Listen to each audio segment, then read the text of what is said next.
A hotel maid answered a ringing phone in perfect Italian, not realizing the guest listening was a mafia boss. He went cold. She spoke a dialect only his enemies used. She thought it was just a phone call. He thought it was betrayal. What happened next trapped them both in a dangerous game neither expected. The phone wouldn't stop ringing.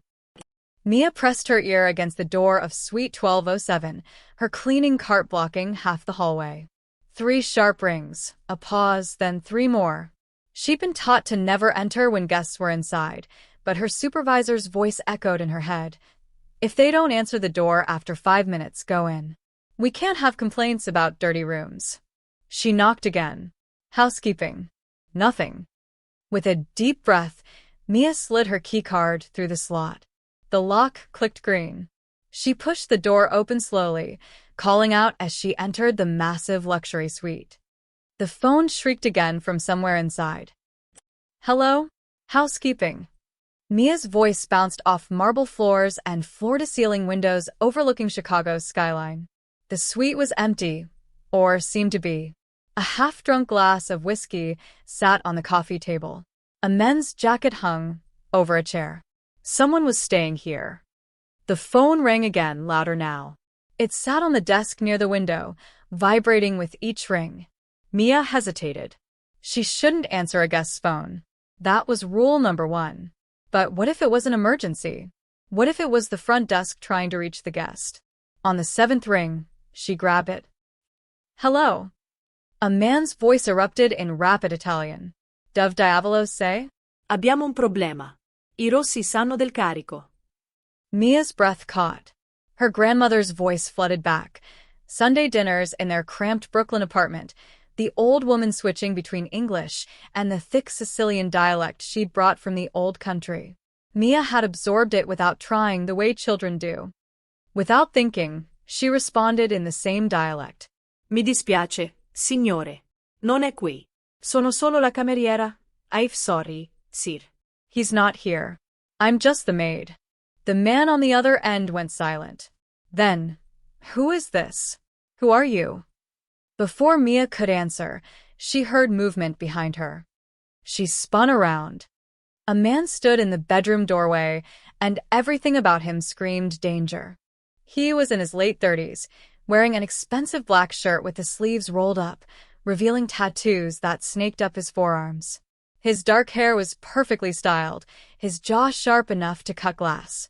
But it was his eyes that made Mia's stomach drop, cold, calculating, and currently fixed on her like a predator spotting prey. Hang up, he said quietly. Mia's hand trembled as she placed the phone back in its cradle. The man walked toward her with measured steps. He wasn't tall, maybe 5'10", but he moved like someone who'd never had to prove himself, because everyone already knew what he was capable of. You speak Sicilian, he said. It wasn't a question. My grandmother. What's your name? Mia. Mia Lawson. Her voice came out barely above a whisper. Mia Lawson, he repeated it slowly, like he was memorizing it. And where exactly did your grandmother learn to speak the dialect of the Barone family? Mia's mind raced. The Barone family? I don't know what that is. She was from Corleone.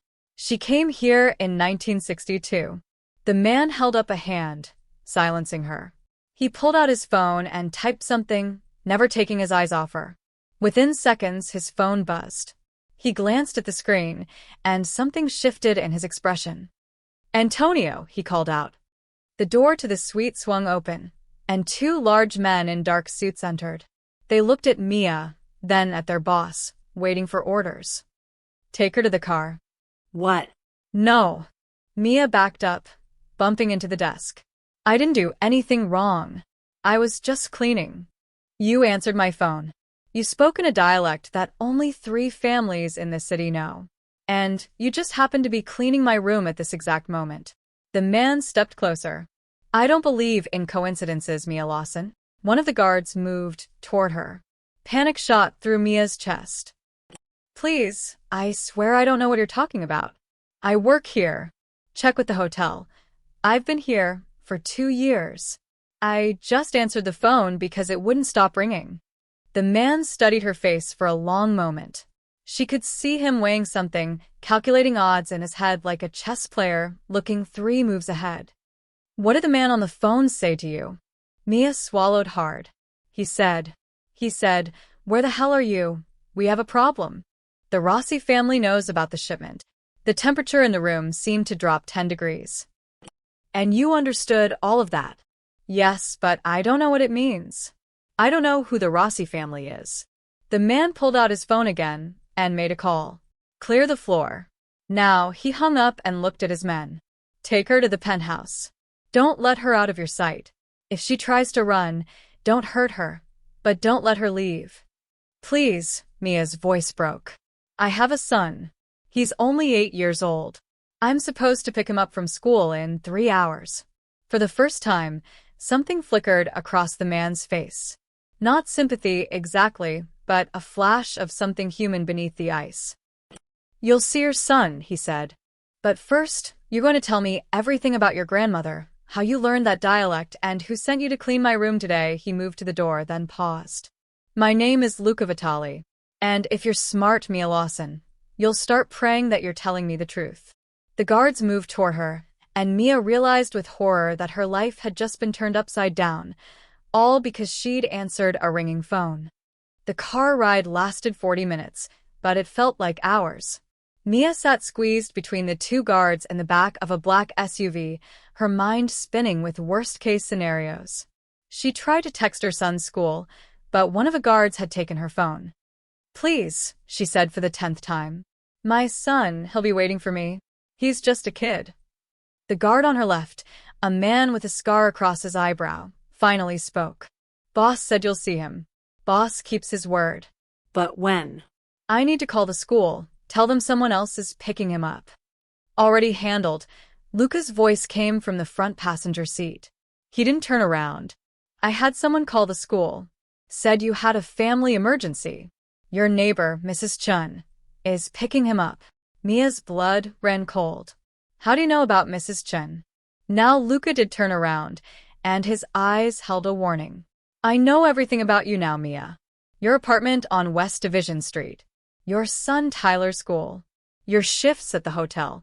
Your bank account balance, which tells me you're not being paid by anyone to spy on me." He paused. "But that doesn't mean I trust you." The SUV pulled up to a massive estate in the suburbs, hidden behind tall iron gates and thick trees. The mansion looked like something out of a movie, 3 stories of stone and glass, with manicured lawns and a fountain in the circular driveway.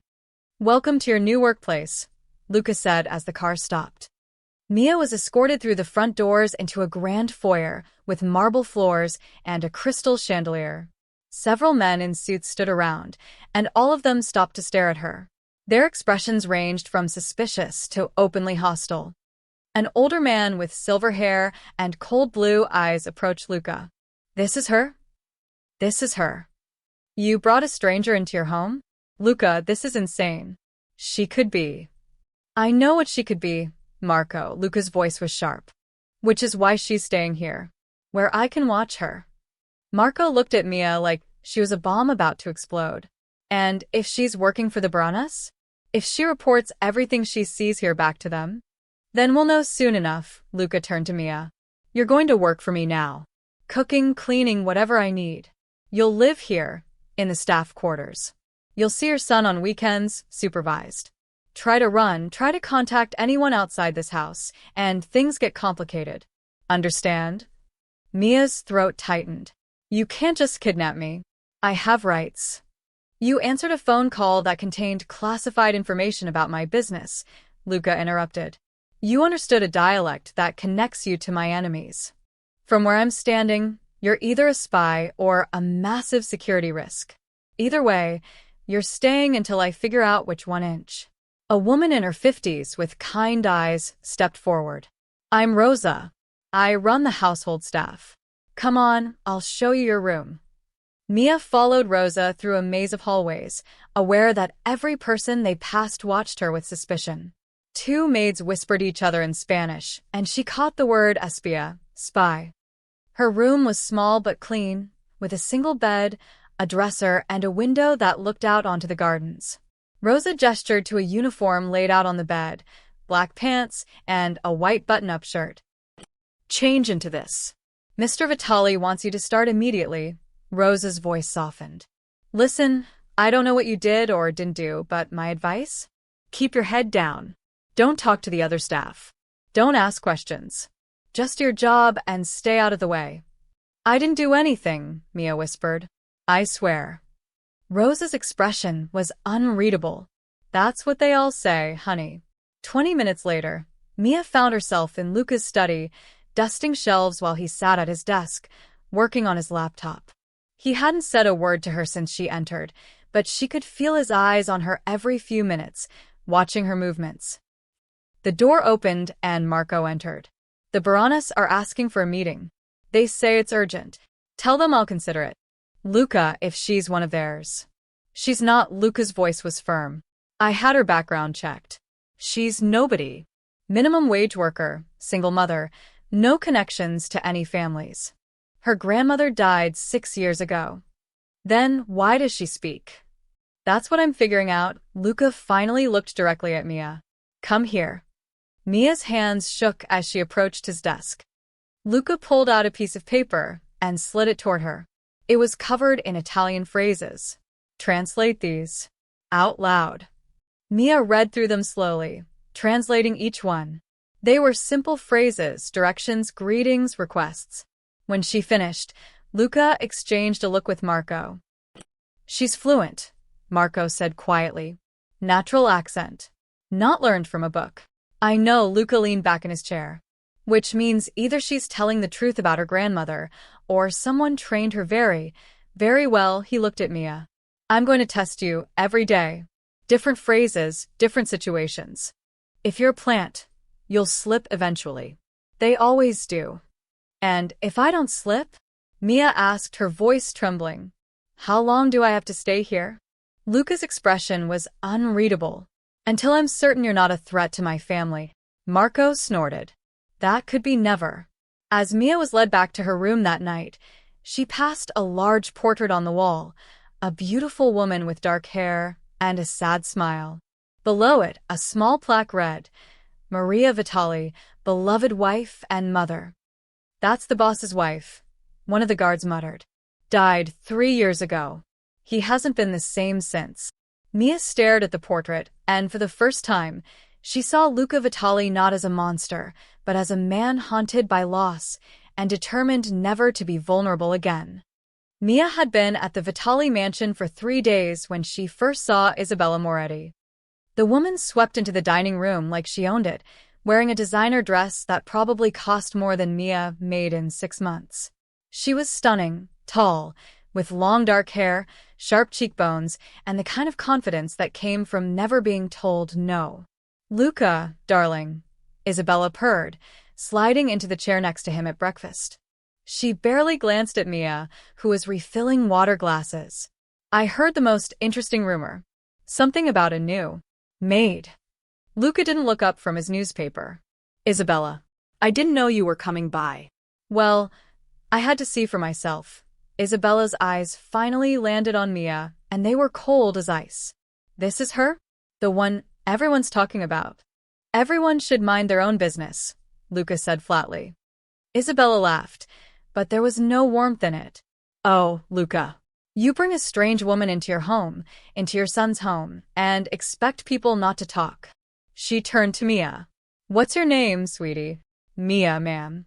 Ma'am, Isabella smiled, but it didn't reach her eyes. How polite.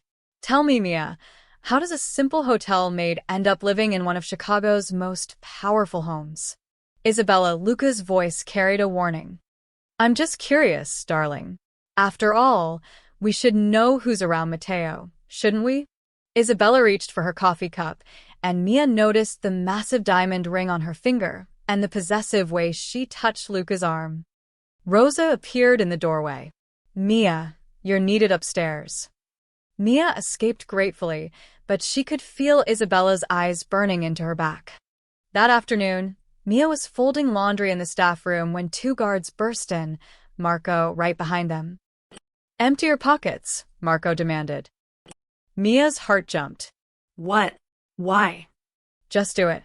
With shaking hands, Mia pulled out her pockets. A tissue, a hair tie, nothing else. I don't understand. Search her room, Marco ordered. Terror shot through Mia. What's going on? I didn't do anything. The guards marched her to her small room, where they proceeded to tear through her belongings. Mia watched helplessly as they dumped out her drawers, checked under the mattress, rifled through the closet.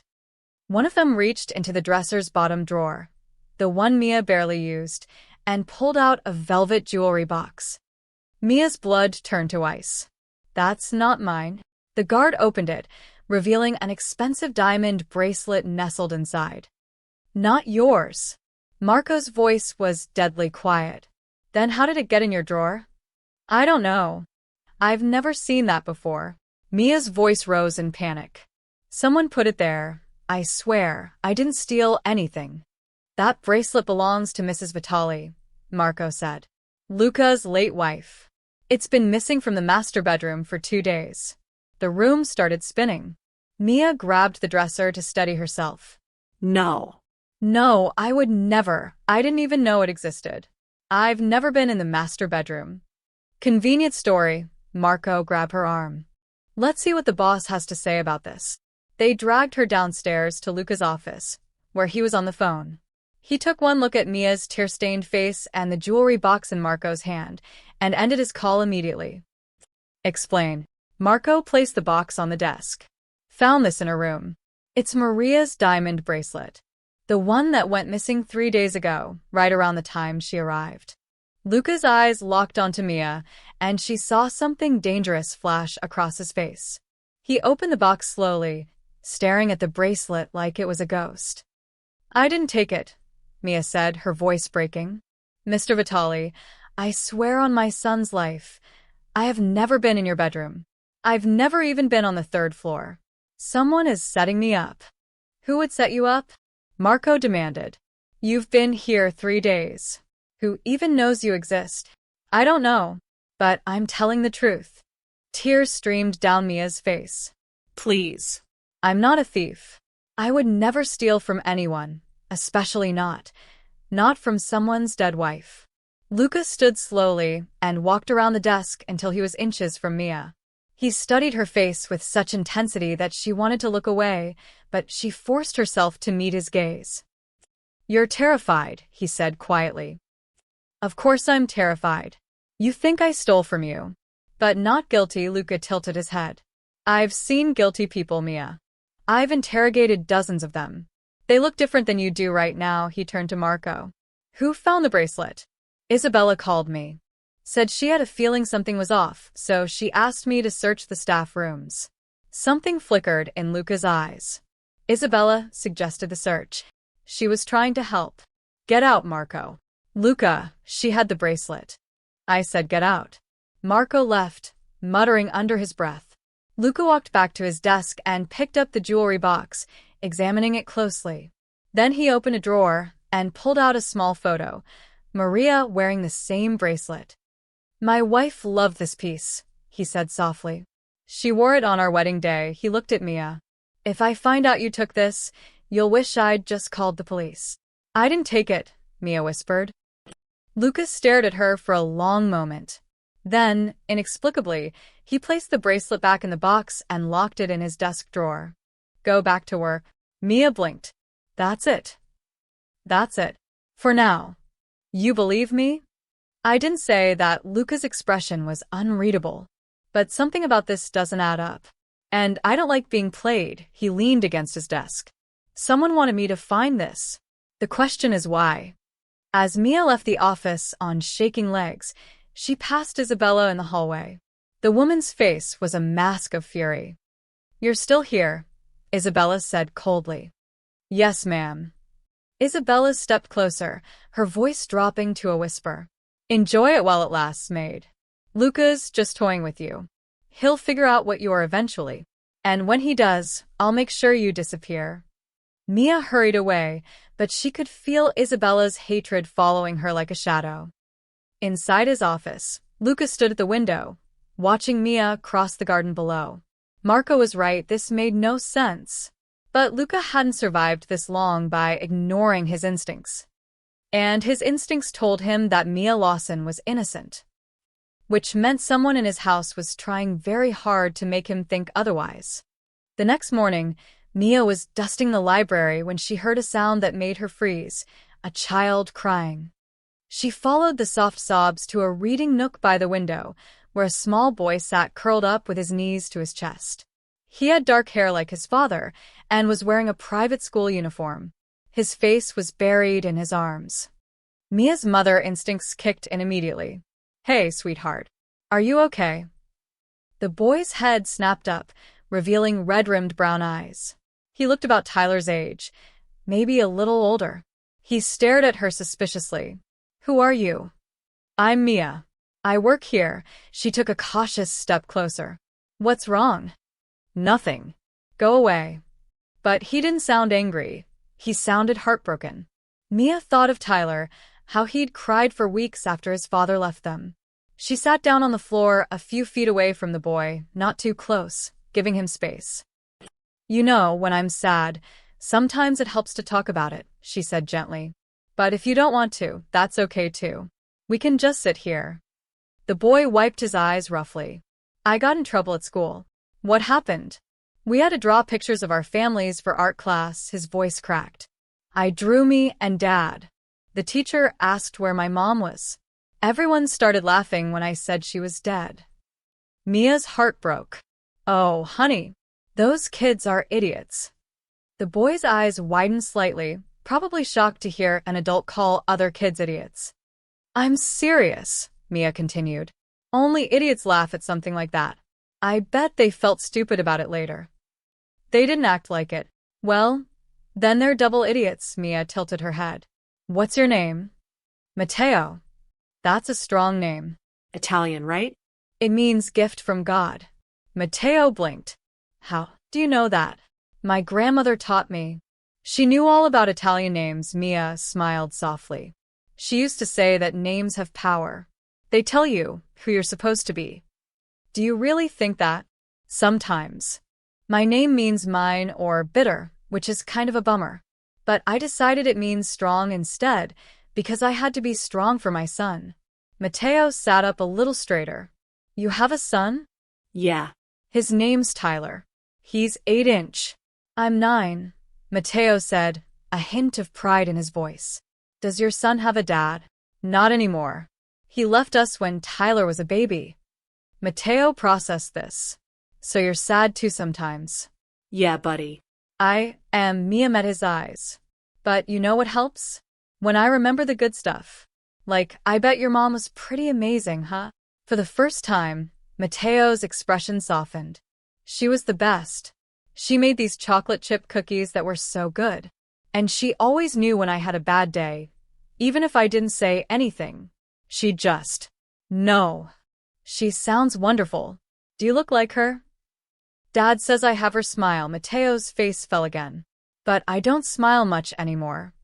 "That's okay. You smile when you're ready." They sat in comfortable silence for a moment. Then Mia remembered something and pulled a slightly squashed granola bar from her pocket.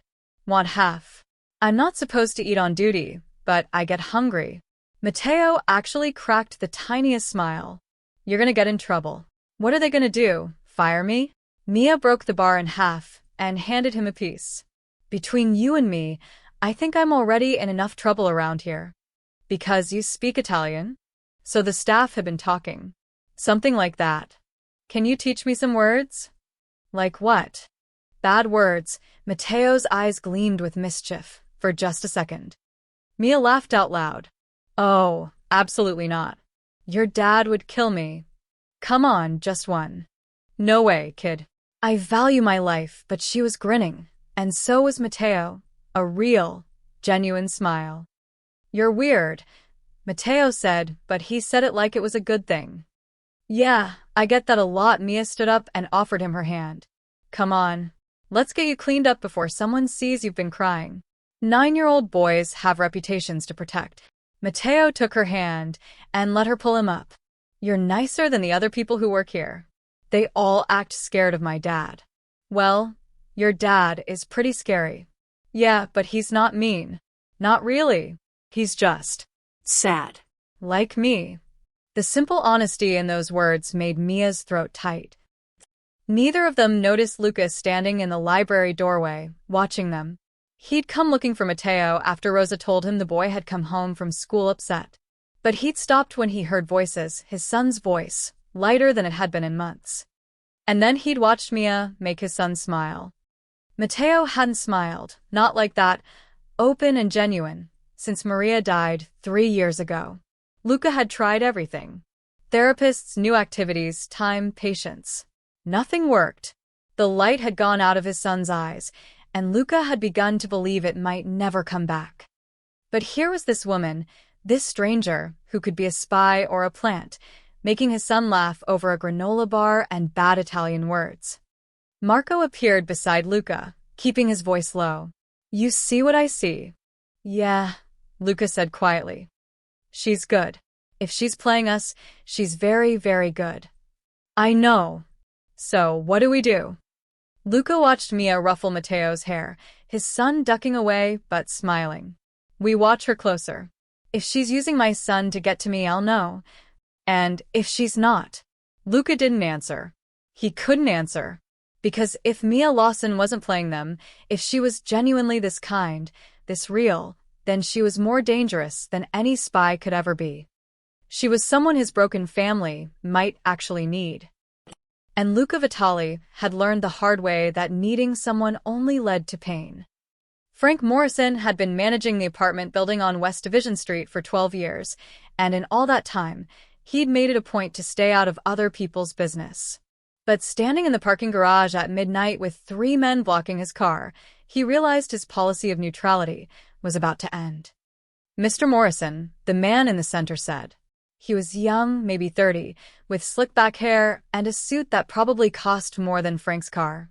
"We need to have a conversation about one of your tenants." Frank's hands tightened on his briefcase. "I don't discuss my tenants with anyone. Privacy laws." "Let me make something clear," the man interrupted, stepping closer. "We're not cops. We don't care about your privacy laws. We care about Mia Lawson." Frank's stomach dropped. He'd noticed Mia hadn't been home in days. Her neighbor, Mrs. Chun, had been picking up her mail, taking care of her kid. "I don't know where she is," Frank said carefully. "But you know who she's with." The man pulled out his phone and showed Frank a photo. Mia standing in front of a massive mansion, talking to a guard. "Recognize this place?" Frank's throat went dry. He'd lived in Chicago long enough to know certain addresses, certain names you didn't mention out loud. "Look, I don't want any trouble." Too late for that, another man moved behind Frank, cutting off his escape route. "Mia Lawson is working for Luca Vitali. We need to know why. What's her connection to him? What's she doing there?" "I don't know. She's just a tenant. She works at a hotel downtown. She's got a kid. She pays her rent on time. That's all I know." The first man smiled, but it was the kind of smile that made Frank's blood run cold. "See, that's where you're wrong, Mr. Morrison. You're her landlord. You have access to her apartment, her mail, her phone records if we need them." He leaned in closer. "You're going to help us figure out what makes Mia Lawson so special that Luca Vitali keeps her in his home." "I can't spy on my tenants." "You can and you will," the man's voice dropped to a whisper. "Unless you want us to have a conversation with your daughter. Emily, right? Freshman at Northwestern? Lives in that cute little dorm on Campus Drive." Frank felt like he'd been punched in the gut. "You leave my daughter alone." "That's entirely up to you, Mr. Morrison." The man straightened his tie. "Here's what's going to happen. You're going to go through Mia's apartment. Look for anything, letters, photos, documents, anything that tells us who she really is. You're going to talk to her neighbors. Find out everything you can about her background, her family, her connections.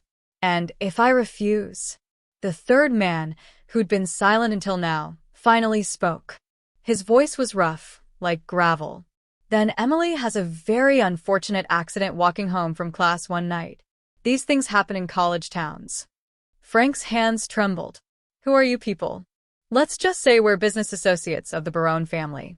And Luca Vitali has something that belongs to us. Or someone who can tell us how to get it." The leader pulled out a business card and forced it into Frank's hand. You have 48 hours to find out everything you can about Mia Lawson. Call this number when you have something useful. And if I don't find anything, then you better hope you're a very convincing liar, Mr. Morrison. Because if we think you're holding out on us, he let the threat hang in the air. They left Frank standing alone in the parking garage, his heart pounding so hard he thought it might burst. He looked at the business card, just a phone number, nothing else. He thought about calling the police, but what would he say? He had no proof, no names, just threats in a parking garage. And if the Barone family was involved, if that name meant what he thought it meant, the police might not be able to help anyway. Frank drove home in a daze.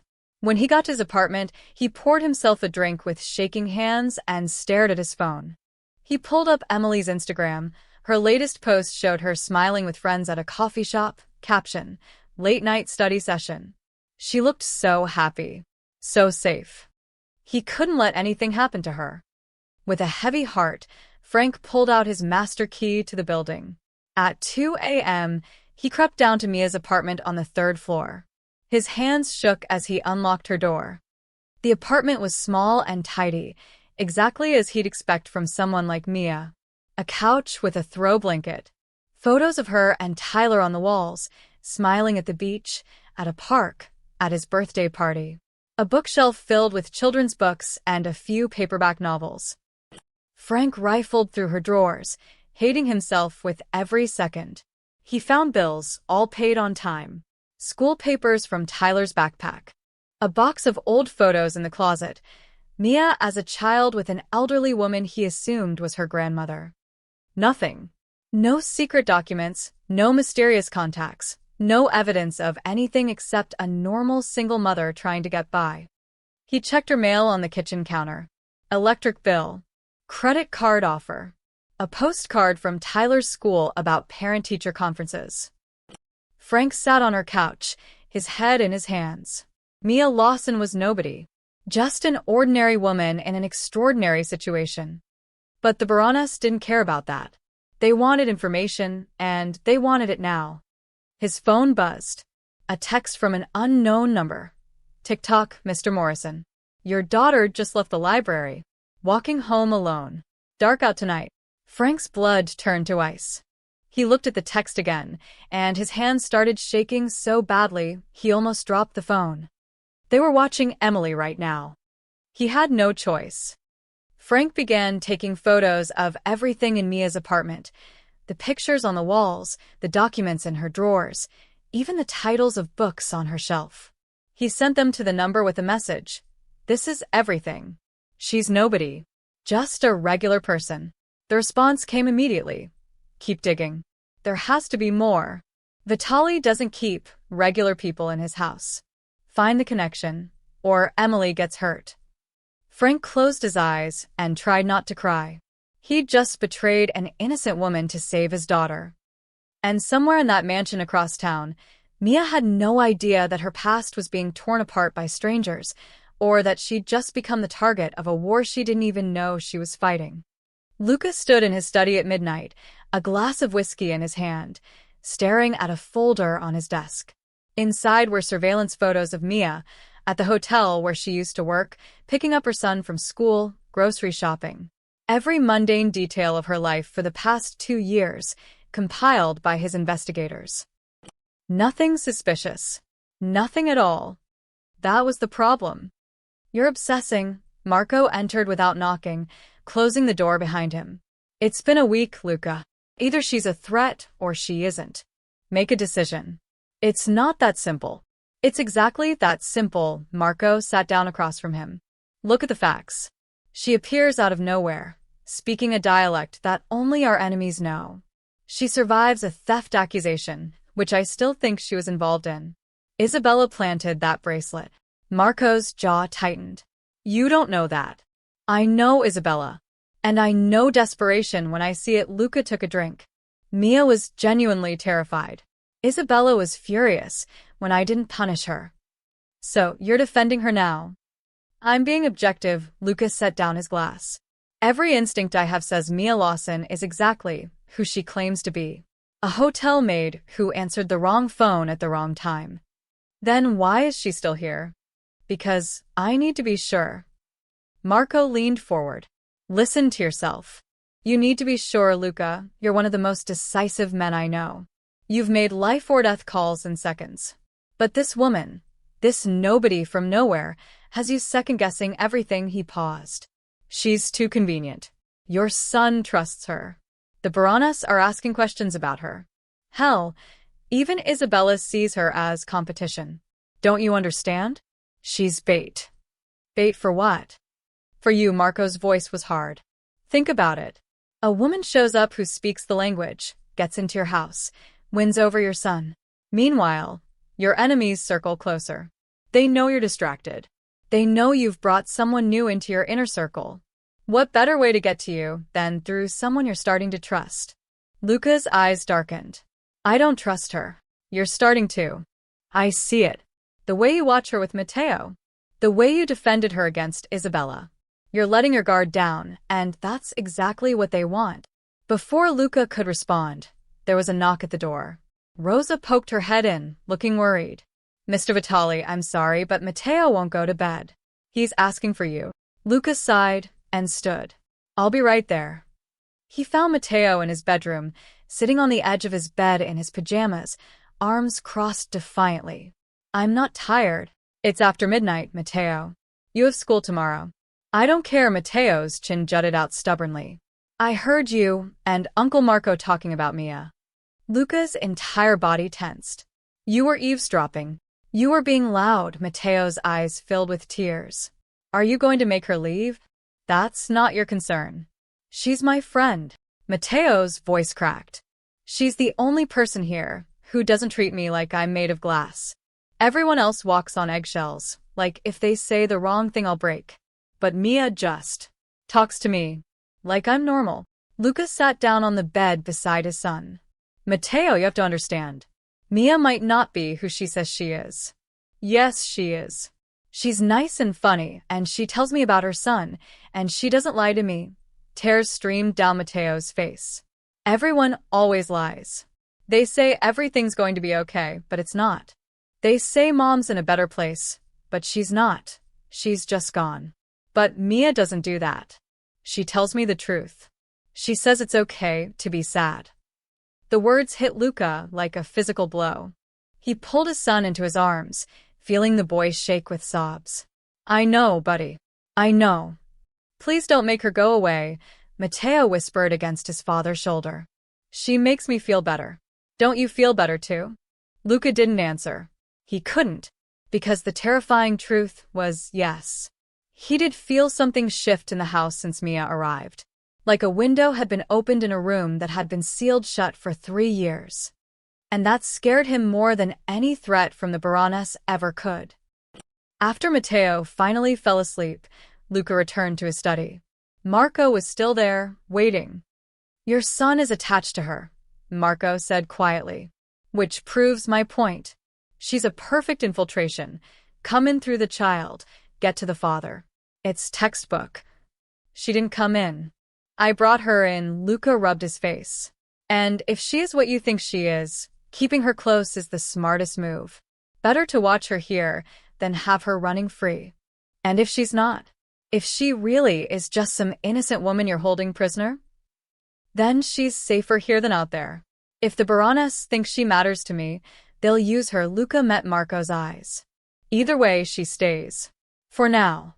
Marco stood, shaking his head. You're making a mistake.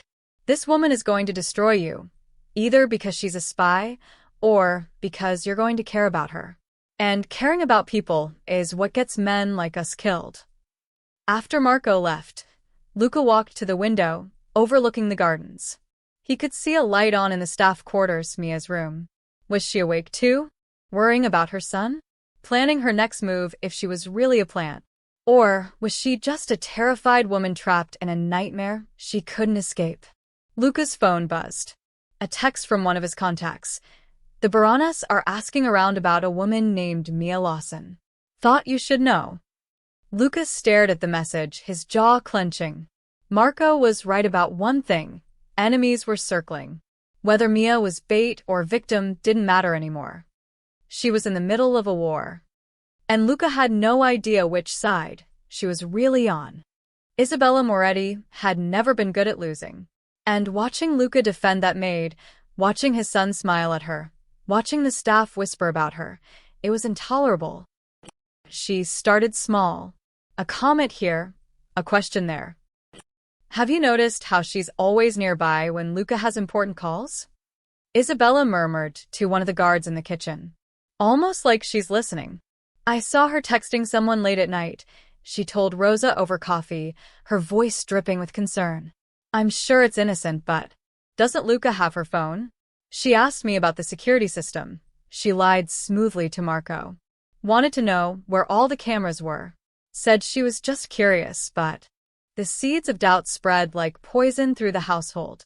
Staff who'd been warming up to Mia started watching her with suspicion again. Guards followed her more closely. Even Rosa seemed uncertain. But Isabella wasn't done. 3 nights later, alarms shattered the mansion's silence at 2 a.m. Mia jolted awake in her room as emergency lights flooded the hallways. She heard shouting, running footsteps, the sound of cars peeling out. She threw open her door and nearly collided with a guard. What's happening? Get back inside. Lock your door. Now. Mia's heart raced as she obeyed. Through her window, she could see men with flashlights searching the grounds. Police sirens wailed in the distance. It was dawn before anyone told her what happened. Someone broke into the garage, Rosa said quietly, bringing Mia coffee in the staff kitchen. Her face was pale. 3 men. They got past the security system somehow, tried to plant something in Mr. Vitali's cars, probably a tracker or a bomb. Guards caught them before they finished. Mia's hands shook around the coffee cup. Oh my God. Is everyone okay? The intruders got away. But Mr. Vitali, Rosa's voice dropped to a whisper. He's furious.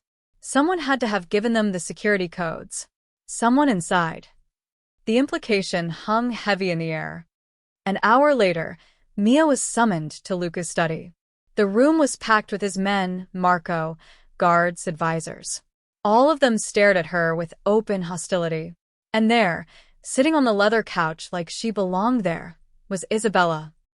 Luca stood by the window, his back to the room. His shoulders were rigid with tension. Mia, he said without turning around. How long have you been working for the Baroness? Her stomach dropped. What? I'm not. The security system was disabled from inside the house. Luca finally turned to face her. His eyes were cold, empty. The breach happened at 2:07 a.m. You know what the cameras show at 2 a.m.? You, walking through the south hallway, near the security panel. I couldn't sleep. I went to get water from the kitchen. The kitchen is in the opposite direction. Marco cut in. I got turned around. This house is huge. I still don't know my way around in the dark. Isabella stood gracefully, her voice dripping with false sympathy. Mia, sweetheart, it's okay. You can tell the truth. Did someone threaten you? Your son, maybe? Is that why you're helping them? I'm not helping anyone. Mia's voice rose in desperation. I don't even know who the Baroness are.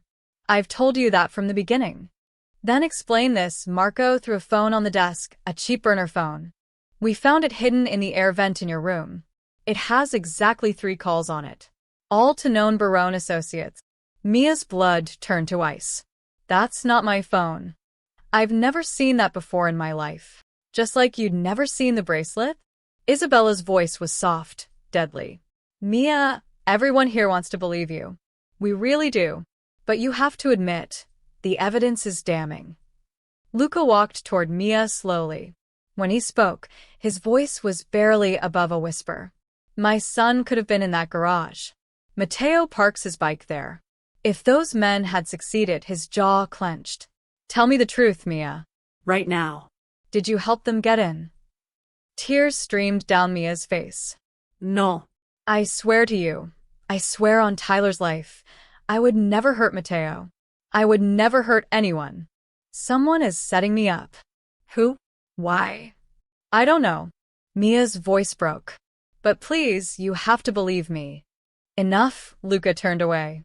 Marco, take her to the basement. Keep her locked up until… No. Everyone spun toward the door. Matteo stood there in his pajamas, his face red and tear-stained. You can't lock her up. She didn't do anything. Matteo, go back to bed. She didn't do it. Matteo ran into the room, placing himself between Mia and the guards. I know she didn't because I was with her. The room went silent. Luca's voice was dangerously quiet. What? I had a nightmare. About Mom. I went to find you, but you weren't in your room. So I went to find Mia. Matteo's voice trembled, but he kept going. She was in the kitchen making tea. She sat with me until I felt better. We talked about Mom, and we looked at the stars from the kitchen window. She was with me from 2 o'clock until almost 3 inch. Mia's breath caught. She'd completely forgotten. She'd been so focused on defending herself, she hadn't remembered that Matteo had come to find her. Marco's face darkened. The boy could be confused about the time. I'm not confused, Matteo shouted. I looked at the clock because I was supposed to take my medicine at 2:30 and Mia reminded me. She couldn't have been by the security panel because she was with me. Lucas stared at his son, then at Mia, then slowly turned to Isabella. Something had shifted in his expression. Isabella, he said softly. How did you know Mia was in the south hallway at 2 a.m.? Isabella blinked. What? I never said which hallway she was seen in. I just said she was near the security panel. Luca's eyes narrowed. But you knew exactly where she was. How? The color drained from Isabella's face. I must have heard Marco say.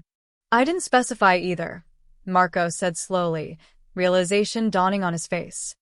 Matteo pointed at Isabella, his small hand shaking with fury. She's lying. She's the liar, not Mia. She's always been mean to Mia. She's trying to get rid of her. Isabella's composure cracked. That's ridiculous. Luca, you can't possibly believe. Get out. Luca's voice was like ice. Excuse me? Get out of my house. Now he stepped closer to Isabella. And if I find out you had anything to do with planting that phone, with tonight's break-in, with any of this, you'll pray the Baroness find you before I do. Isabella's eyes blazed with fury, but she knew she'd lost. She grabbed her purse and stormed out, slamming the door behind her. Luca knelt down in front of his son. You're sure about the time, Matteo? I'm sure, Dad. Mia didn't do anything wrong. She never does. Matteo threw his arms around Mia's waist, sobbing. Don't let them take her away. Luca looked at Mia over his son's head. For the first time since she'd met him, she saw something in his eyes that wasn't suspicion. It was the beginning of trust. After the incident with Isabella, something shifted in the Vitali household. Mia wasn't exactly trusted, but she wasn't treated like a prisoner anymore either. The guards nodded at her in the hallways. Rosa stopped giving her wary looks. Even Marco seemed less hostile. But Luca remained unreadable. A week later, Rosa knocked on Mia's door with an unusual request. Mr. Vitali wants you to serve at dinner tonight. He's hosting his advisors. Mia esse stomach twisted. Me? Why? Rosa shrugged. He didn't say. Just asked for you specifically. Wear the formal uniform, the black dress, not the regular 1-inch. That evening, Mia found herself in the mansion's formal dining room, a space she'd only glimpsed while cleaning. The table was set for 8 with crystal glasses and fine china. Oil paintings of Italian landscapes lined the walls. The men began arriving at 7. Older men in expensive suits, carrying themselves with the kind of authority that came from years of power. Mia recognized a few faces from around the mansion, but most were strangers. Luca sat at the head of the table, looking dangerous in a dark suit. His eyes followed Mia as she poured wine, but he didn't acknowledge her. So, Luca, one of the advisors said, a heavy-set man named Carmine with a thick Brooklyn accent. Word is you had some excitement here last week. The Baroness getting bold. They're getting desperate, Luca corrected, swirling his wine.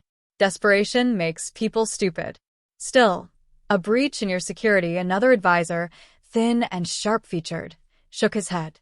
Makes people nervous. Makes them question things. Question what, Vincent? Vincent's smile didn't reach his eyes. Leadership. Judgment. Whether certain. Distractions are worth the risk they bring. Mia felt her face flush as she refilled water glasses. She knew exactly what distraction he meant. I deal with risks every day, Luca said coolly. That's what makes me good at this. The conversation turned to business, shipments, territories, money. Mia tried to blend into the background, bringing out courses and refilling drinks. She caught Matteo peeking through the doorway once and gave him a small wave before he disappeared. After the main course, Carmine leaned back in his chair, gesturing with his wine glass. You know what my grandfather used to say? Chi dorm non piglia pesci, the early bird catches the worm. That's why we need to move on the Baroness now, while they're weak. Luca's expression didn't change, but Mia noticed his fingers tighten slightly around his fork. Your grandfather was a wise man, Luca said smoothly. Though, I think you might have that saying a little wrong. Carmine frowned. What? The proverb. I don't think that's quite right. Luca glanced at Mia, who was clearing plates. Mia, you speak Italian. What does chi dorm non piglia pesci mean? Every eye in the room turned to her. Mia froze, a plate halfway to her chest. She swallowed hard. It means he who sleeps doesn't catch fish. It's more like, you snooze, you lose, not really about the early bird. Carmine's face reddened. That's what I said.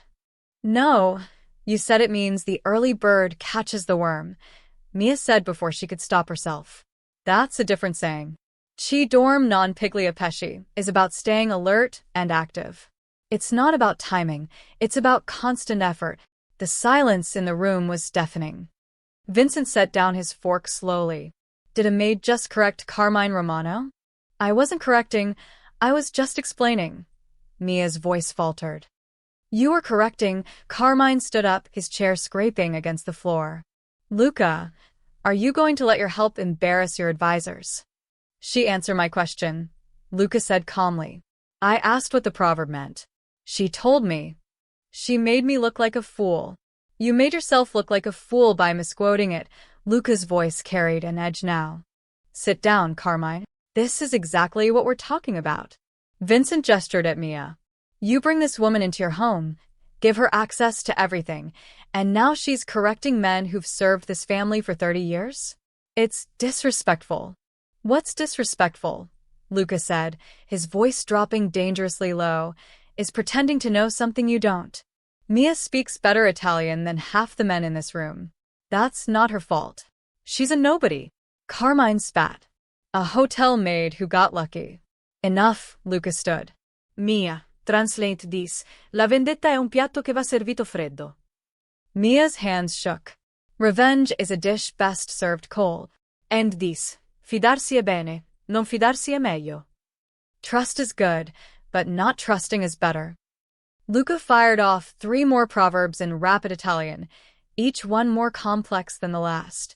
Mia translated them all perfectly, her grandmother's voice echoing in her memory.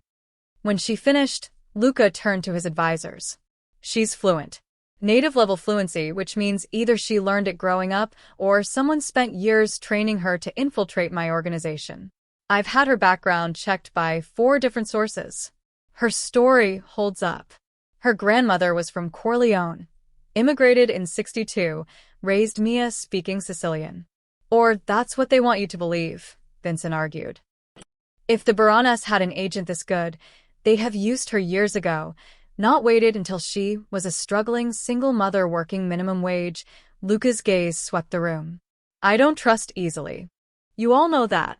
But I trust evidence. And all the evidence says Mia Lawson is exactly who she claims to be. Then why keep her here? Carmine demanded. If she's not a threat, let her go. Because the Baroness thinks she matters to me. Which makes her a target. Luca sat back down. She's safer here. Mia felt tears prick her eyes, but she blinked them back. She wouldn't cry in front of these men. Marco, who'd been silent until now, finally spoke. There's another reason to keep her close. He looked at Luca meaningfully. Matteo. The other advisors shifted uncomfortably. Everyone knew about Matteo, the sad, withdrawn boy who'd lost his mother too young. The kid smiles now, Marco continued. First time in 3 years. That's worth something. Vincent scoffed. We're not running a charity, Marco. No, we're running a family business, Luca cut him off. And Matteo is my family. My only family. If Mia helps him heal, that's not charity. That's survival. The advisors exchanged glances, but no one argued further. As the dinner ended and the men filed out, Carmine stopped beside Mia in the hallway. You made an enemy tonight, girl. Watch yourself. After everyone left, Mia was cleaning up the dining room when Luca appeared in the doorway. You corrected Carmine Romano, he said. I'm sorry, I shouldn't have. Don't apologize, Luca walked to the window. He was wrong. And he's been getting sloppy lately, making mistakes. You just exposed one of them. I didn't mean to embarrass anyone. I know, Luca turned to look at her. That's the difference between you and everyone else in this house. You tell the truth without thinking about the angles. In my world, that's either incredibly stupid or incredibly rare. Which one do you think I am? Luca studied her for a long moment. I'm starting to think you're just honest, which might be the most dangerous thing of all. He left without another word, leaving Mia alone in the dining room, wondering if she'd just passed a test or failed one. Mia was helping Matteo with his homework in the library when she noticed he seemed distracted. He'd been staring at the same math problem for 10 minutes, his pencil hovering over the page without writing anything. Hey, she said gently. What's wrong? Is it the fractions? Because I know those can be tricky. I heard something, Matteo blurted out, his voice barely above a whisper. He glanced at the door nervously. Something bad. Mia's stomach tightened. What do you mean? Matteo put down his pencil, his hands shaking slightly. Last night, I couldn't sleep. I went to get some water, and I heard Uncle Marco on the phone in Dad's study. The door was open a little bit. Matteo, you shouldn't eavesdrop.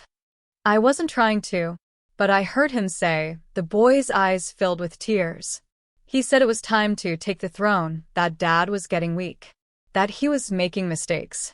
Mia's blood ran cold. Are you sure that's what you heard? Yes. And he said something about removing the problem soon. What if he means Dad? Matteo grabbed Mia's hand. What if Uncle Marco wants to hurt him? Mia's mind raced. Marco was Luca's most trusted advisor, had been at his side for years. But she'd also seen the looks he gave her, the suspicion, the disapproval. And he'd been the one pushing hardest to get rid of her. Matteo, this is serious. You need to tell your father. I can't. Matteo's voice cracked. What if I'm wrong? What if I misheard? Uncle Marco would be so mad at me. But what if you're right?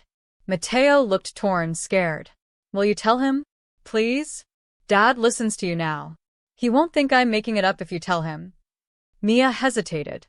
Every instinct screamed that this was a trap, another setup, another way to make her look like she was spreading lies. But looking at Matteo's terrified face, she knew she couldn't stay silent. Okay, she said quietly. I'll tell him.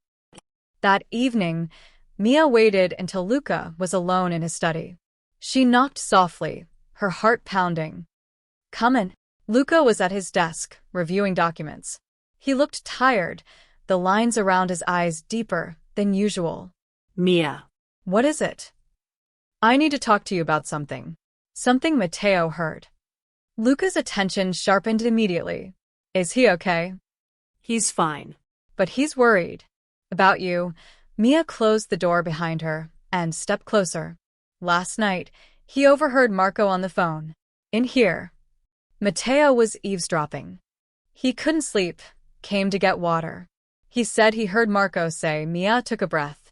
He heard him say it was time to take the throne, that you were getting weak, that there was a problem that needed to be removed soon. The silence that followed was suffocating. Luca stood slowly, his expression unreadable. And Matteo told you this? Yes. He was scared to tell you himself. He thought you might not believe him. But he thought I'd believe you. There was something dangerous in Luca's tone. Mia's mouth went dry. He trusts me. How convenient. Luca walked around his desk, moving closer to her. My son overhears a conversation about betrayal. And instead of coming to me, his father, he goes to you. The woman who appeared out of nowhere 6 weeks ago. He was scared. And you expect me to believe that my oldest friend, my most loyal advisor, just happened to be discussing treason where a 9-year-old could overhear him? Luca's eyes were ice cold now. While you just happened to be the one Matteo confided in? I know how it sounds. It sounds like you're trying to turn me against Marco. Drive a wedge between me and the one man who's never betrayed me. Luca's jaw clenched. And why would he confess only to you, Mia? Why would this information come from you and no one else? Because Matteo heard it. I'm just telling you what he told me. Or you're manipulating a traumatized child to feed me false information. Luca's voice was deadly quiet. That's what an infiltrator would do. Get close to the kid, gain his trust, then use him to destabilize the organization from within. Tears stung Mia's eyes. I would never use Matteo like that. Never. Everyone says that. Until they do, Luca turned away from her. Get out. Mr. Vitali, please. I said get out. Mia fled the study, her vision blurred with tears. She ran straight to her room and collapsed on the bed, sobbing. Every time she thought she was making progress, something happened to drag her back to square one. Luca would never trust her. Never. But after Mia left, Luca stood alone in his study, staring at nothing. He wanted to dismiss what she'd said. Wanted to believe it was manipulation, lies, another attempt to get under his skin. Marco had been with him for 15 years. They'd built this empire together. Marco had held Luca together when Maria died, had helped raise Matteo, had never given him a reason to doubt. But Luca thought back over the past few months. Small things that hadn't seemed significant at the time. Marco pushing harder than usual on certain decisions. Private phone calls he'd ended abruptly when Luca entered the room. The way he'd been so adamant about getting rid of Mia, even when evidence suggested she was innocent. And then there was the dinner with the advisors. The way Carmine and Vincent had questioned Luca's judgment so openly. They'd never done that before. never challenged him like that. Unless someone had encouraged them to. Luca pulled out his phone and sent a text to his most trusted security specialist, someone outside the normal chain of command. I need surveillance on Marco Russo. Everything. Phone records, meetings, contacts. Total discretion. Report only to me. He set down the phone, feeling sick. If Mia was playing him, if she was using his son to spread lies, he'd make her pay. But if she was telling the truth, if Marco really was planning something. There was another knock at his door. Come in. Matteo peeked around the doorframe, his eyes red from crying. Dad, can I talk to you? Luca's heart clenched. Of course. Come here. Matteo ran to him, and Luca pulled his son into his arms. I'm sorry, Matteo sobbed. I should have told you myself. But I was scared you'd be mad at me. I'm not mad at you, buddy. Never. Luca held him tighter. Tell me exactly what you heard. Every word you can remember. Through hiccuping sobs, Matteo repeated the conversation. The words were the same ones Mia had reported, almost verbatim. When Matteo finished, Luca wiped his son's tears. You did the right thing telling Mia. And she did the right thing telling me. You believe us. Luca looked into his son's eyes that looked so much like Maria's. I believe you, Matteo. Always. After Matteo went to bed, Luca sat alone in the darkness of his study. The seed of doubt had been planted. And like all seeds, it would either grow into truth or poison everything around it. He just had to figure out which one it was before it was too late. The Chicago Northside Summit was held once a year in a neutral location, a historic hotel that had hosted 5 generations of family business. It was where disputes were settled, territories were negotiated, and alliances were formed or broken. Violence at the summit was forbidden by old laws that even the most ruthless families respected, which made it the perfect place for an assassination. Luca had debated bringing Matteo at all, but the boy had begged. All the other kids get to go. Uncle Tommy brought his son last year. Please, Dad. It's not a place for children, Matteo. But I'm 9 now. And you always say I need to understand the family business. Matteo had looked up at him with those eyes that were so much like Maria's. Please? I'll be good. I'll stay quiet. So Luca had agreed, with one condition. Mia would come as Matteo's companion. She would sit with him in the back of the room, keep him occupied, and remove him immediately if anything went wrong. This is a mistake, Marco had said when he heard. Bringing the boy is bad enough. But bringing her? She stays with Matteo. Luca had replied firmly. Nowhere near the negotiations. She's just there to watch my son. Now, standing in the grand ballroom of the Lexington Hotel, Luca wondered if Marco had been right. The room was filled with dangerous men, heads of families from across the Midwest, their advisors, their guards. The Baroness were here, sitting across the room with cold, calculating eyes. The Russos, the Castellanos, all of them watching, waiting, looking for weakness. Mia sat in the back row with Matteo, both of them dressed formally. The boy wore a small suit that made him look older than his years. Mia wore a simple black dress that Rosa had loaned her. She looked nervous, out of place. Luca forced himself to focus on the meeting. Territory disputes were discussed. A shipping conflict was resolved. Money changed hands through carefully worded agreements. Then Vincent Barone stood to speak. He was younger than most family heads, mid-40s, with slicked-back hair and a politician's smile. He raised his glass for a toast. Amici, he began, his voice carrying across the room. Friends, we gather here tonight under the old traditions. La famiglia è tutto. Family is everything. But we must also remember, in tempi difficili, solo I 40 sopravvivono. In difficult times, only the strong survive. Standard rhetoric. Luca half-listened, his mind on the surveillance report he'd received that morning. Marco's phone records showed 3 calls to unknown numbers. Could mean nothing. Could mean everything.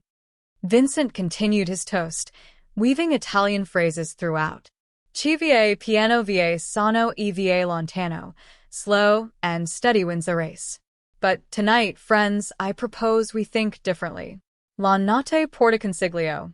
Night brings counsel. Sometimes, the darkness shows us truths we cannot see in daylight. A few men nodded. Others raised their glasses. E volti, Vincent said with a smile. La mort arriva quando meno ti lo aspetti. Sometimes death comes when you least expect it. Prima dell'alba. Before dawn. Quando le stelle cadono. When the stars fall. More nods. More raised glasses. It was flowery language, the kind of philosophical nonsense men said at these summits. But in the back of the room, Mia had gone rigid. Matteo whispered, "What's wrong?" Mia's mind raced, her grandmother's voice echoing in her head. Those phrases, they weren't random. They weren't philosophy. Her grandmother had taught her about the old codes, the ways families sent messages in plain sight. La morte arriva, det comes. Prima dell'alba, before dawn. Tonight. Before morning. Quando le stelle cadono, when the stars fall. The chandelier. The massive crystal chandelier hanging directly above Luca's table. Oh my God, Mia breathed. E così, Vincent concluded, raising his glass higher. Brindiamo a coloro che cadranno stasera. We toast to those who will fall tonight. May they fall. Gracefully. The room erupted in polite applause. Mia shot to her feet. Stop. Every head in the ballroom turned. Conversations died.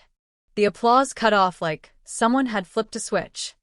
Luca's eyes found hers across the room, his expression thunderous. Mia. They're plotting to kill you tonight. The words burst out of her. The toast, it wasn't a toast, it was a code.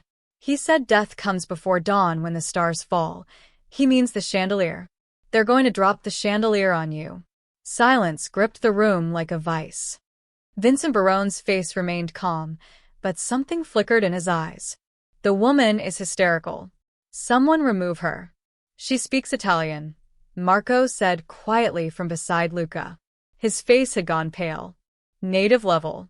If she says it was code, Luca stood slowly, his eyes never leaving Vincent.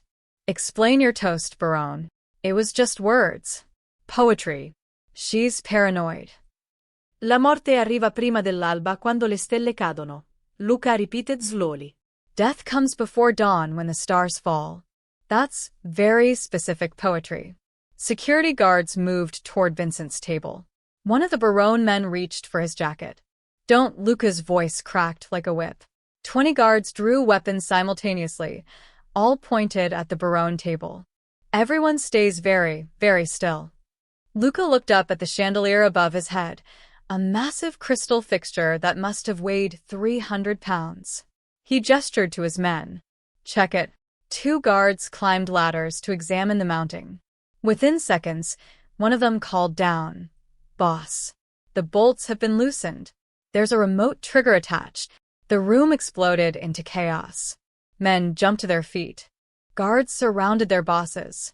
The Baroness tried to flee, but Luca's men blocked every exit. Nobody moves. Luca's voice cut through the noise. He turned to Vincent, his eyes blazing with cold fury. You violated the sanctity of the summit. You tried to murder me on neutral ground. You have no proof I was involved. Your toast was the signal. Luca walked toward Vincent slowly, like a predator stalking prey. You told your people when to trigger it. When the stars fall, you are going to drop that chandelier the moment you finish speaking. Marco stepped forward, his face twisted with rage. Who else is involved? Who helped you get in here, plant the device? Vincent's eyes darted to someone across the room. And Luca saw it. The look, the signal, the confirmation. His blood turned to ice as he followed Vincent's gaze to the person standing near the back exit. Not one of the Baroness. Someone from his own organization. Someone he trusted.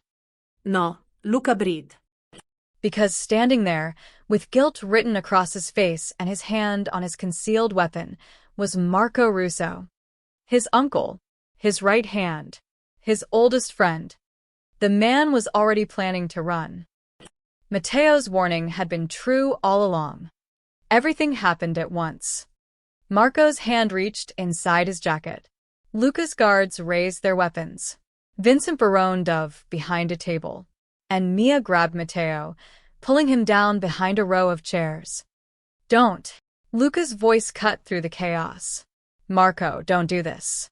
Marco froze, his hand still inside his jacket.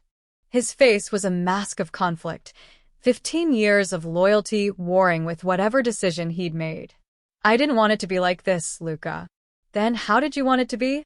Luca's voice was deadly calm, but his hands trembled with rage. A chandelier crushing me while my son watched? Was that the plan? Matteo was supposed to be in the back. Away from the blast zone, Marco's voice cracked. I made sure of that. I would never hurt the boy. But you'd kill his father. Luca took a step forward. Why, Marco? After everything we built together. Because you're not the same man anymore. Marco's composure shattered. Maria's death broke something in you. You've been making careless decisions, trusting the wrong people. Bringing that woman into our home. He gestured toward Mia. She's made you weak. She just saved my life. She's a distraction. The families are circling Luca. They see weakness. They see a man more concerned with his dead wife's memory and his son's happiness than with protecting his empire. Marco's voice grew desperate. I was trying to save us. Take over before everything collapsed. The others agreed. Vincent, Carmine, even Isabella. Isabella, Luca's eyes narrowed. So she was part of this. She approached me months ago. Said you were slipping. Said the organization needed new leadership. Marco pulled his hand from his jacket. No weapon, just empty palms raised in surrender. She had access to your house, your schedule, your security codes. She made it possible. The pieces clicked into place. The planted bracelet. The phone in Mia's room. The break-in at the garage. Isabella had orchestrated everything, trying to frame Mia, trying to push Luca into making a fatal mistake. And Marco had helped her do it. Where is she? Luca demanded. Here. She's here. Marco's shoulders sagged. She was supposed to leave before the chandelier dropped. Make sure she had an alibi. Luca barked orders to his men. Find Isabella Moretti. Now. Lock down every exit. Guards scattered. In the back of the room, Mia held Matteo close, the boy's face buried in her shoulder. She met Luca's eyes across the chaos, and he saw something there. Not triumph that she'd been right, but sadness. Sadness that betrayal had touched his life again. Vincent Barone tried to slip toward a side door. This doesn't concern me anymore. Sit down. Luca didn't even look at him. You think I'm letting any of you walk out of here? 2 guards dragged Vincent back to his chair. The other families watched in stunned silence, knowing they were witnessing something historic. The violent collapse of an alliance, the exposure of a coup. One of Luca's men returned, dragging Isabella by the arm. She was dressed immaculately, her makeup perfect, but her eyes blazed with fury. Let go of me. Luca, tell them. Tell them what, Isabella? Luca's voice was ice. Tell them how you tried to have me killed. Tell them how you betrayed me with my own second in command. Isabella's composure cracked. You left me no choice. You replaced me with her. She pointed at Mia with venom. Some nobody maid who speaks Italian? You threw away what we had for that. What we had. Luca laughed bitterly. We had nothing, Isabella. You wanted access to my power, my money, my name. You wanted to be the next Mrs. Vitali, so you could control everything. But I never loved you. You knew that. Because you're too busy mourning a ghost. Isabella's voice turned shrill. Maria has been dead for 3 years, Luca. When will you let her go? When I'm ready. Which is none of your concern. Luca nodded to Marco. You two deserve each other. Both willing to destroy everything for power. I was trying to save the organization, Marco insisted. The Baroness offered a merger. Unite the families, become the strongest force in the Midwest. But they wanted you gone first. It was nothing personal. Nothing personal? Luca's voice rose. You tried to kill me in front of my son. I told you Matteo was supposed to be safe. He was supposed to grow up without a father. Luca roared. Again. You would have made him an orphan. Matteo's sobs echoed from the back of the room. Mia held him tighter, whispering comfort. The rage that crossed Luca's face was terrifying. He turned to Vincent Barone. Here's what's going to happen. You're going to take your family and leave Chicago. Tonight. If I ever see you in the city again, I'll kill every last one of you. You can't exile an entire family. Watch me. Luca's voice was absolute. And you can thank Mia Lawson for your lives. Because if that chandelier had dropped, if my son had been hurt, I would have burned your family to the ground. Vincent fled without another word, his men following. Luca turned to Isabella. You're finished. No family will touch you after this. You violated the summit, conspired with enemies, and failed. You're dead to this world. Isabella's face crumpled. Luca, please. Get her out of my sight. As guards dragged Isabella away, she screamed threats and curses. But no one listened. She'd gambled everything and lost. Finally, Luca faced Marco, the man who'd been his brother in everything but blood. I should kill you. I know. But I won't. Because Maria loved you. Because Matteo called you uncle. Because 15 years means something, even if you forgot that. Luca's voice broke slightly. You're exiled. Leave the country. If you ever come back, if I ever hear your name again, I'll finish this. Marco nodded, tears streaming down his face. I'm sorry, Luca. I thought I was doing the right thing. You thought you were doing the profitable thing. There's a difference. As Marco was led away in handcuffs, bound for a one-way flight to somewhere far from Chicago, Luca stood alone in the center of the destroyed summit. Other families filed out quietly, knowing this night would be spoken about for years. Luca walked to the back of the room, where Mia still held his sobbing son. Come here, Matteo, he said gently. The boy ran to him, and Luca lifted him into his arms despite his age, holding him like he had when Matteo was small. Over his son's shoulder, Luca looked at Mia. You saved my life, he said simply. Mia stood on shaking legs. I recognized the code. My grandmother taught me. You trusted your instincts. Even knowing everyone would think you were crazy, Luca's voice was thick with emotion. You risked everything to warn me. Of course I did. Mia's eyes filled with tears. You're Matteo's father. He needs you. The simplicity of that statement, the absolute truth of it, hit Luca like a physical blow. This woman, who owed him nothing, who he'd held prisoner and suspected of betrayal, had saved his life without hesitation. Because his son needed him. Let's go home, Luca said quietly. And for the first time since Maria died, the word home didn't feel empty.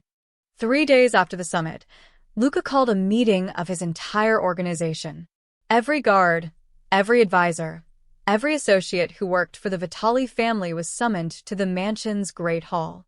Word had spread about what happened, the betrayal, the attempted assassination, the exile of Marco Russo.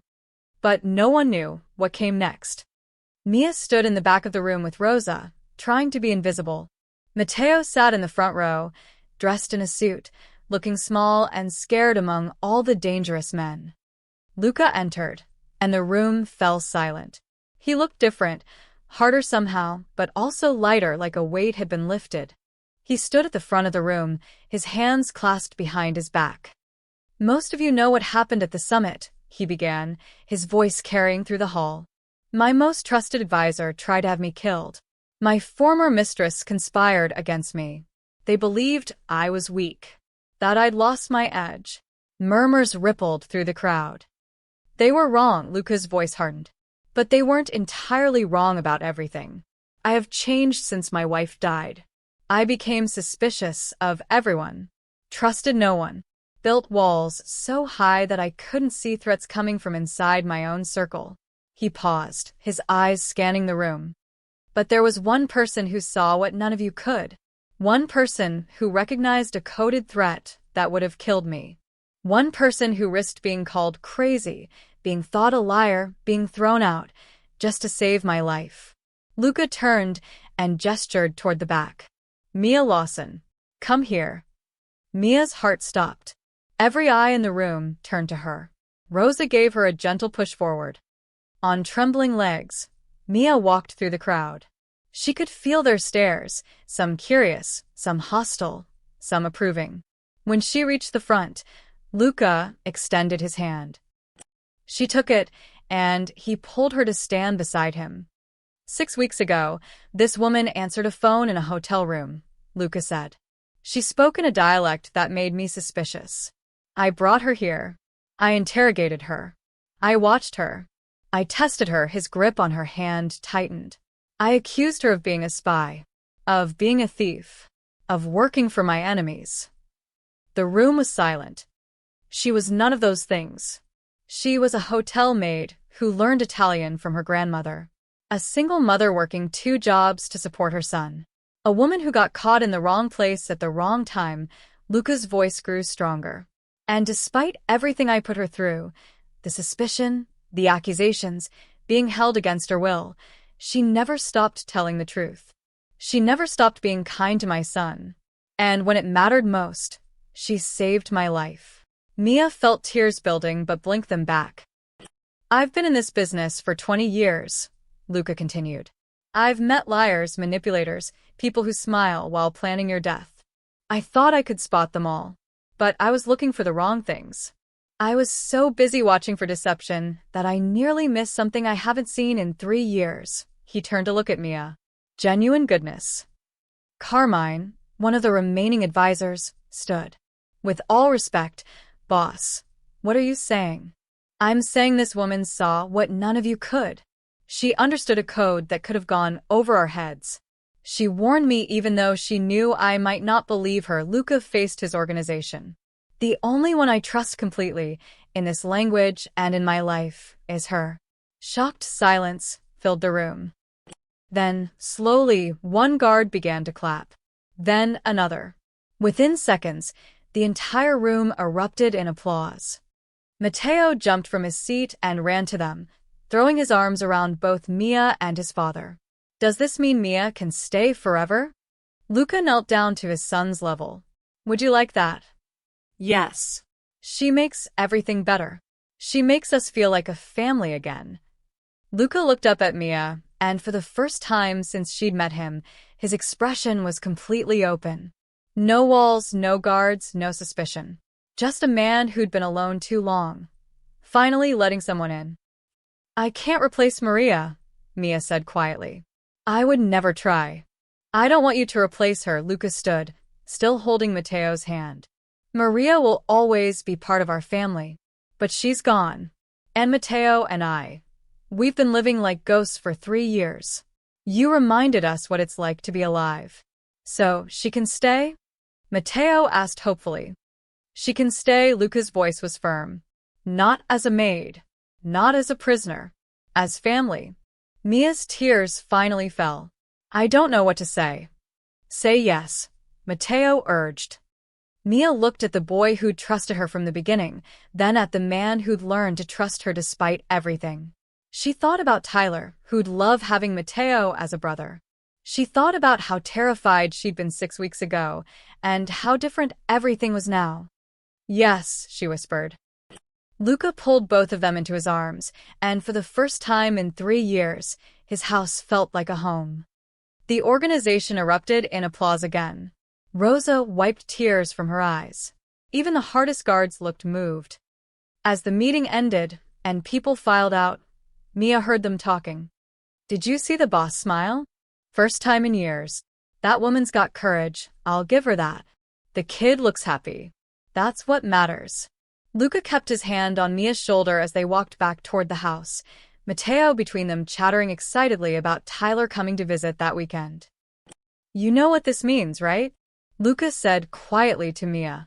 "Once word gets out that you're under my protection, truly under it, you'll have enemies. People will try to use you to get to me. I know. You'll have to learn how to protect yourself. How to spot threats. How to survive in this world." "I'm not afraid," Mia said. And she realized it was true. Not anymore. Luca stopped walking and turned to face her. "Why not?" "Because I have something worth protecting now." Mia looked at Matteo, then back at Luca. "A family." Something shifted in Luca's eyes, a crack in the last wall he'd been holding up. He opened his mouth to say something, then closed it, seemingly unable to find words. Matteo grinned up at both of them. "Can we have pizza for dinner? To celebrate."